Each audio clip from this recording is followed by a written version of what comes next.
Kwa kweli mimi nataka niwaambie ndugu zangu wa Micheweni kwamba hatuna sababu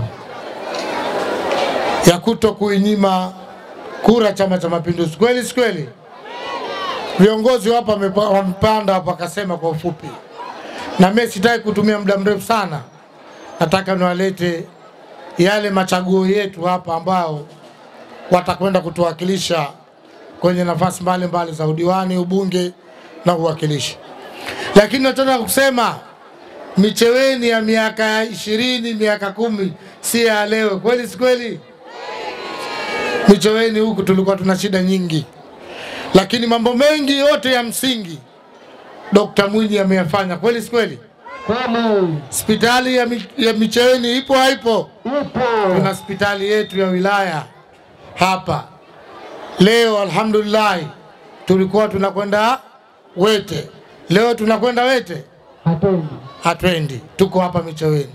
Lakini sisi ukanda huu wa Micheweni ni wavuvi na wakulima wa mwani. Kweli si kweli? Ni kweli. Angalieni miundombinu ya barabara. Tena mimi nakupeni challenge. Mtandao wa barabara ulioko Micheweni haupo Unguja na Pemba, kote maeneo mengine. CCM oye! Dr. Mwinyi ametandika lami kila kona. Tulikuwa tukija huku zamani ukirudi uso mweupe lazima unawe maji. Leo vipi leo? Nilikuwa naangalia katika video fupi, naona wanangu wa huku Micheweni na wao wana vile viatu vya maringi vile. CCM oye! Dr. Mwinyi oye! Lakini katika skuli zilizojengwa na Dr. Mwinyi, G+3 ile pale, gorofa lilokuwepo miongoni mwa magorofa matatu bora na mazuri. Mpigeni makofi Dr. Mwinyi. CCM oye! Yani nazungumza vitu ambavyo vimefanyika na nyie wenyewe mnaviona. CCM oye! Nani kama Dr. Mwinyi?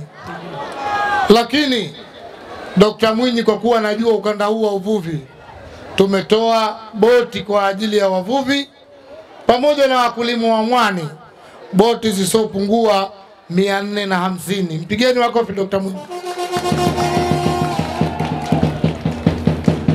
Lakini Micheweni tuna bandari. Sisi tuko karibu na Mombasa hapa. Kweli si kweli? Dr. Mwinyi pale Shumba mjini katujengea bandari. Sasa hivi hatuna haja ya kupata tabu. Tunamaliza jengo la utawala tu. CCM oye! Lakini sio hayo tu. Tunamaliza bandari ile pale, tukiifungua tunaanza ujenzi wa bandari yetu ya Wete. Tumpigeni makofi Dr. Mwinyi. CCM oye!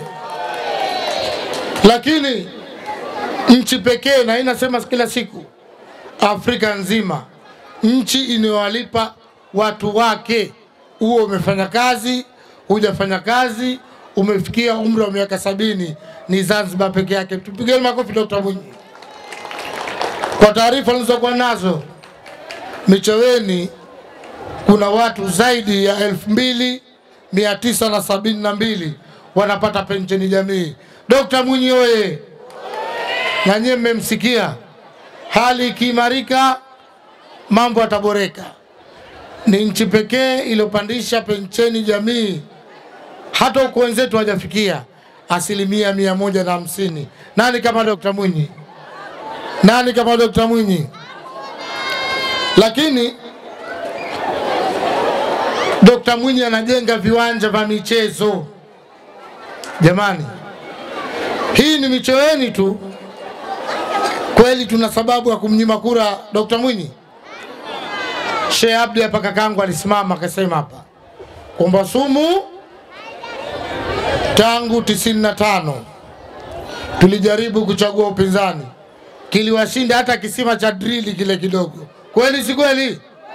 Ama mtu aje hapa anisute mimi akanionyeshe kazi ilikuwa ubaguzi, kuatia sumu, kutugawa, kutuweka makundi.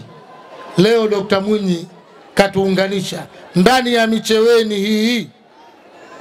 Mwakilishi wetu anaomaliza muda wake Mheshimiwa Shamata, na nikitoka hapa tutaenda kumuhani, amefiwa na babake. kakupeni mpaka waziri, kweli si kweli? Na mimi nakwambieni ndo mwanezi wa nchi hii. Tupeni kura nyingi Dr. Mwinyi, tupeni hii wilaya yote, majimbo yote, na mimi nakuahidini, si mteule lakini nakuahidini zawadi hiyo itarudi tena Micheweni. Pigeni makofi.